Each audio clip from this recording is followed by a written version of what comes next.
started reading this. I don't think we'll have time to finish it today, but it's called Friend on Freedom River, and I picked it out because it's historical fiction, and it's what we're studying in social studies, so it has to do with the Underground Railroad, so we'll have some background knowledge to make some connections. Hold on to that thought, Isaiah.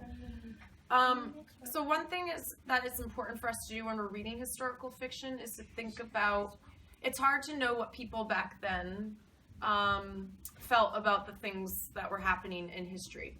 So what we do as readers is we think about different perspectives of the characters in the stories. So that's what we're going to practice today. And a lot of times the narrator or the person telling the story, that's like the easiest perspective for us to understand. But we're going to practice thinking about some different perspectives from the story as well.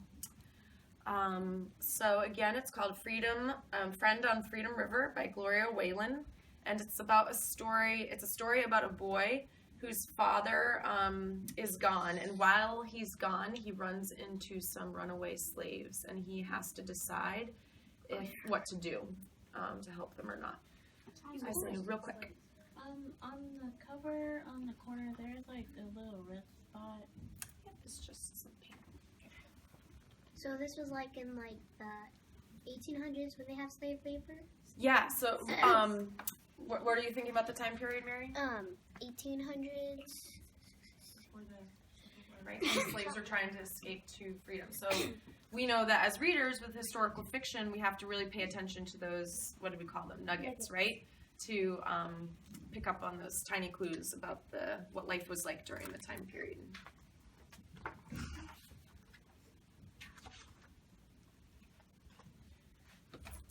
Lewis watched the last of the mallard ducks lift off. Soon ice would seal the Detroit River. He turned over the fishing boat to protect it from the snows. It was what his father had always done. His father had gone north for the winter to work in the logging camps. Before his father left, he told Lewis, "Son, you'll be in charge of the farm. If you don't know what to do, just do what you think I would have done." So I want you to turn and talk to your reading partner. What would you be feeling if you were Lewis right now? So we're going to put ourselves in his shoes. I'd be like,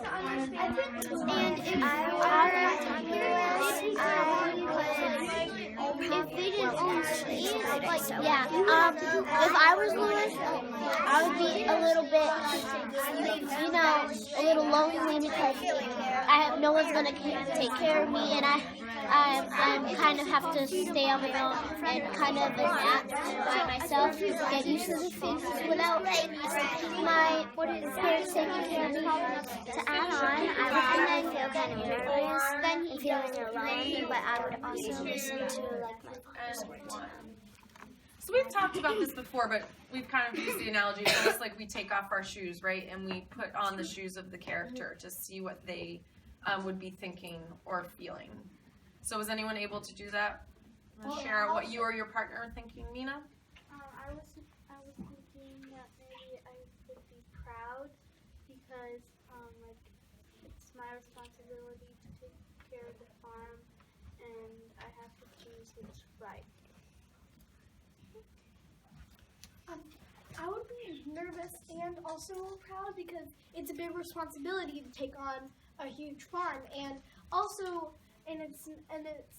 it's also nerve-wracking because you don't know what's gonna happen. There could be, like, in the winter, I know that there's sometimes there could be foxes and then there's a bunch of other dangers. There's a bunch of other dangers that he could face, but it's still pretty nerve-wracking. The icy December wind shook the willow boughs and stripped the leaves from the pear trees.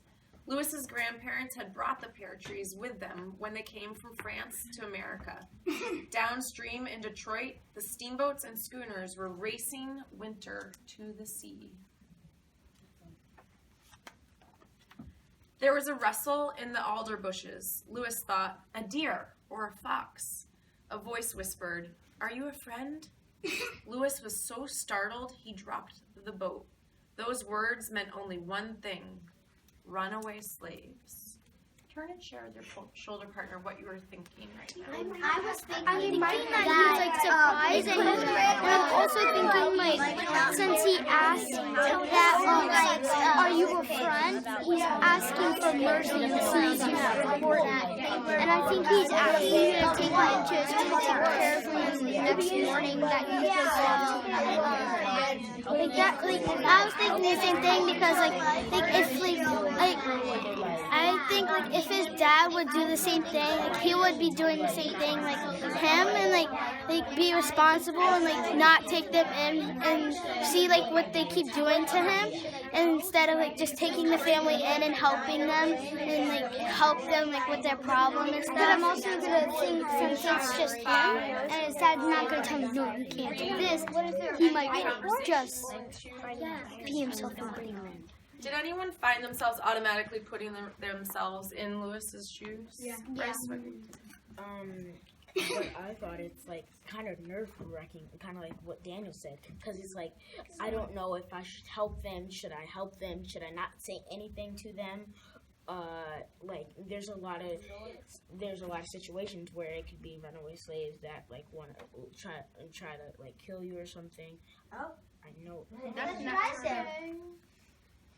So I said go grab a gun. I was thinking that like maybe he was worried that like if like he like saw these slaves and like he didn't tell like the other white people or the owners of the slaves, or like if talk to them and then like the other white people like found out and then like he became in big trouble and like something happened to him. Yeah, because remember, we need to think about what we know about this historical time period in terms of if you were caught helping slaves, what might happen.